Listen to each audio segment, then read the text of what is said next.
पिछले 7 साल से भारत के प्रधानमंत्री के तौर पर मुझे हेड ऑफ गवर्नमेंट की भूमिका में देशवासियों की सेवा करते हुए 20 साल हो रहे हैं और मैं अपने अनुभव से कह रहा हूं, yes, democracy can deliver. Yes, democracy has delivered. अध्यक्ष महोदय, एकात्म मानव दर्शन के प्रणेता पंडित दीनदयाल उपाध्याय जी की आज जन्म जयंती है। एकात्म मानव दर्शन यानी इंटीग्रल ह्यूमनिज्म, अर्थात स्व से समष्टि तक विकास और विस्तार की सहयात्रा। Expansion of the self, moving from individual to the society, the nation and entire humanity. और ये चिंतन अंत्योदय को समर्पित है। अंत्योदय को आज की परिभाषा में where no one is left behind कहा जाता है। इसी भावना के साथ भारत आज इंटीग्रेटेड, इक्विटेबल डेवलपमेंट की राह पर आगे बढ़ रहा है। विकास सर्वसमावेशी हो, सर्वस्पर्शी हो, सर्वव्यापी हो, सर्वपोषक हो, यही हमारी प्राथमिकता है। बीते 7 वर्षों में भारत में 43 करोड़ से ज्यादा लोगों को बैंकिंग व्यवस्था से जोड़ा गया है, जो अब तक इससे वंचित थे। आज 36 करोड़ से अधिक ऐसे लोगों को भी बीमा सुरक्षा कवच मिला है, जो पहले इस बारे में सोच भी नहीं सकते थे। 50 करोड़ से ज्यादा लोगों को मुफ्त इलाज की सुविधा देकर भारत ने उन्हें क्वालिटी हेल्थ सर्विस से जोड़ा है। भारत ने 3 करोड़ पक्के घर बनाकर बेघर यानी होमलेस परिवारों को होम ओनर्स बनाया है। अध्यक्ष महोदय, प्रदूषित पानी भारत ही नहीं, पूरे विश्व और खासकर गरीब और विकासशील देशों की बहुत बड़ी समस्या है। भारत में इस चुनौती से निपटने के लिए हम 17 करोड़ से अधिक घरों तक पाइप से साफ पानी पहुंचाने का बहुत बड़ा अभियान चला रहे हैं। विश्व की बड़ी-बड़ी संस्थाओं ने ये माना है कि किसी भी देश के विकास के लिए वहां के नागरिकों के पास जमीन और घर के प्रॉपर्टी राइट्स यानी ओनरशिप का रिकॉर्ड होना बहुत जरूरी है। दुनिया के बड़े-बड़े देशों में बड़ी संख्या में ऐसे लोग हैं जिनके पास जमीनों और घरों के प्रॉपर्टी राइट्स नहीं है। आज हम भारत के 6 लाख से अधिक गांवों में ड्रोन से मैपिंग कराकर करोड़ों लोगों को उनके घर और जमीन का डिजिटल रिकॉर्ड देने में जुटे हैं। ये डिजिटल रिकॉर्ड प्रॉपर्टी पर विवाद कम करने के साथ ही access to credit, bank loan तक लोगों की पहुंच बढ़ा रहा है। अध्यक्ष महोदय, आज विश्व का हर छठा व्यक्ति भारतीय है। जब भारतीयों की प्रगति होती है तो विश्व के विकास को भी गति मिलती है। When India grows, the world grows. When India reforms, the world transforms. Bharat में हो रहे साइंस और टेक्नोलॉजी आधारित इनोवेशंस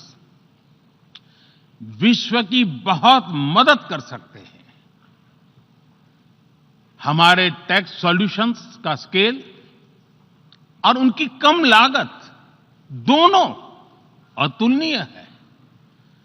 हमारे यूनिफाइड पेमेंट इंटरफेस यूपीआई आज भारत में हर महीने 350 करोड़ से ज्यादा ट्रांजैक्शन हो रहे हैं। भारत का वैक्सीन डिलीवरी प्लेटफॉर्म कोविन एक ही दिन में करोड़ों वैक्सीन डोज लगाने के लिए डिजिटल सपोर्ट दे रहा है।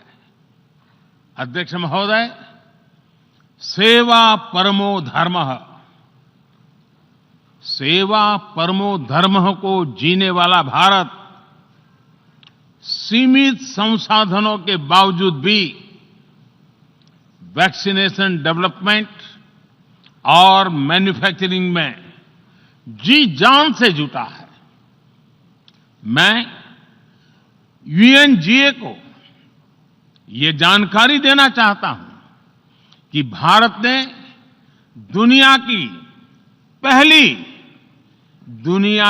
पहली डीएनए वैक्सीन विकसित कर ली है, जिसे 12 साल की आयु से ज्यादा के सभी लोगों को लगाया जा सकता है। एक और mRNA वैक्सीन अपने डेवलपमेंट के आखिरी चरण में है। भारत के वैज्ञानिक कोरोना की एक नेजल वैक्सीन के निर्माण में भी जुटे हैं। मानवता के प्रति अपने दायित्व को समझते हुए भारत ने एक बार फिर दुनिया के जरूरतमंदों को वैक्सीन देनी शुरू कर दी है।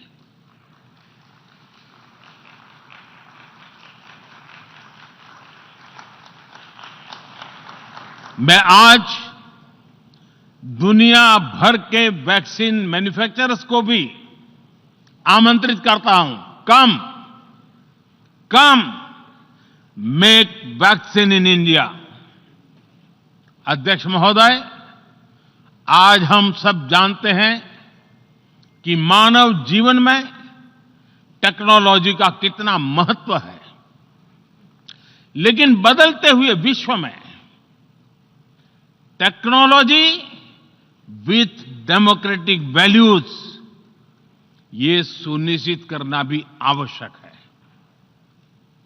भारतीय मूल के डॉक्टर्स, इनोवेटर्स, इंजीनियर्स, मैनेजर्स किसी भी देश में रहें, हमारे लोकतांत्रिक मूल्य उन्हें मानवता की सेवा में जुटे रहने की प्रेरणा देते रहते हैं। और ये हमने इस कोरोना काल में भी देखा है।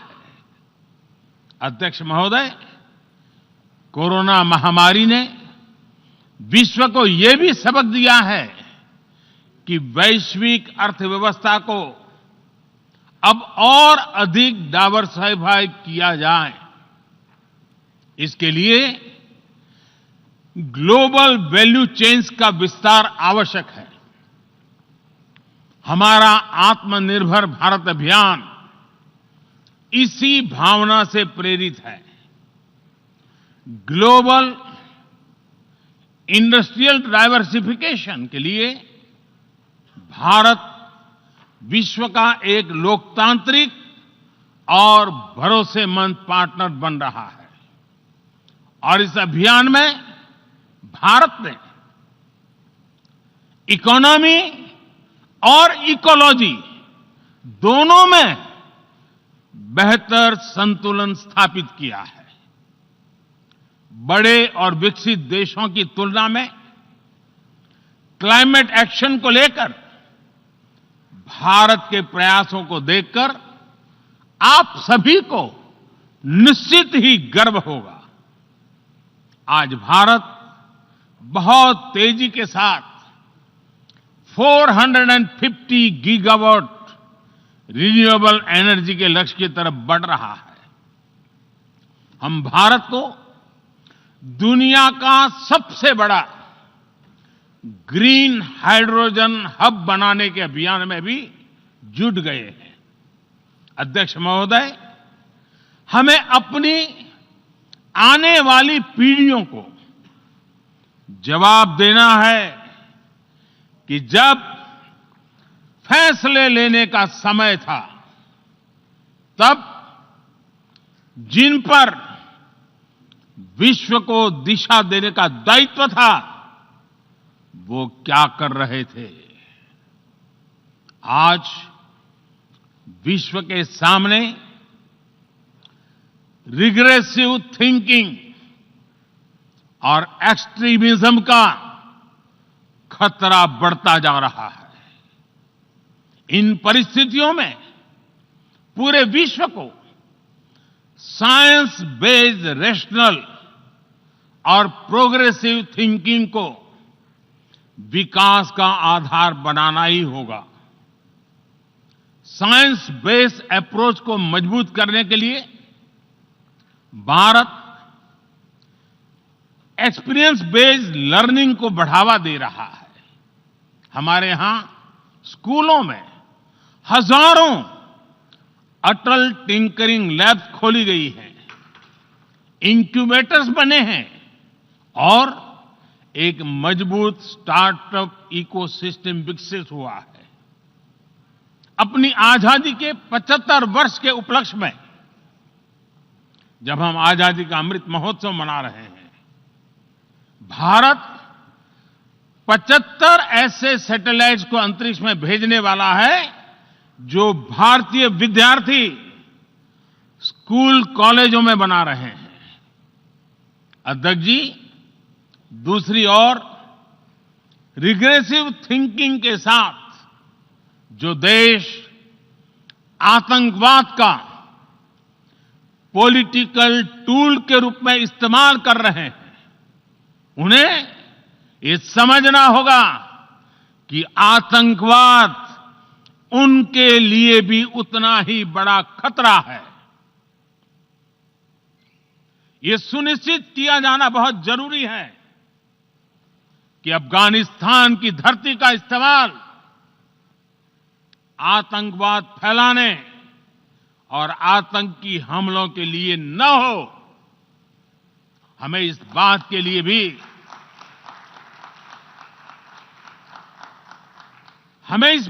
लिए भी सतर्क रहना होगा कि वहां की नाजुक स्थितियों का कोई देश अपने स्वार्थ के लिए एक टूल की तरह इस्तेमाल करने की कोशिश न करें। इस समय अफगानिस्तान की जनता को, वहां की महिलाओं और बच्चों को, वहां की माइनॉरिटीज को मदद की जरूरत है और इसमें हमें अपना दायित्व निभाना ही होगा। अध्यक्ष महोदय, हमारे समंदर भी हमारी साझी विरासत है। इसलिए हमें ये ध्यान रखना होगा कि ओशन रिसोर्सेज को हम यूज करें, एब्यूज नहीं। हमारे समंदर अंतर्राष्ट्रीय व्यापार की लाइफलाइन भी है। इन्हें हमें एक्सपांशन और एक्सक्लूजन की दौड़ से बचाकर रखना होगा।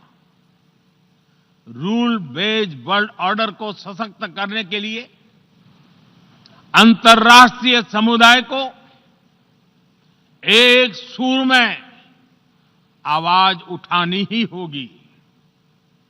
सुरक्षा परिषद में भारत की प्रेसिडेंसी के दौरान बनी विस्तृत सहमति विश्व को मैरीटाइम सिक्योरिटी के विषय में आगे बढ़ने का मार्ग दिखाती है। अध्यक्ष महोदय, भारत के महान कूटनीतिज्ञ आचार्य चाणक्य ने सदियों पहले कहा था, कालातिक्रमणात् कालातिक्रमणात् काल एव फलम पिबति। जब सही समय पर सही कार्य नहीं किया जाता तो समय ही उस कार्य की सफलता को समाप्त कर देता है। संयुक्त राष्ट्र को खुद को प्रासंगिक बनाए रखना है तो उसे अपनी इफेक्टिवनेस को सुधारना होगा, रिलायबिलिटी को बढ़ाना होगा।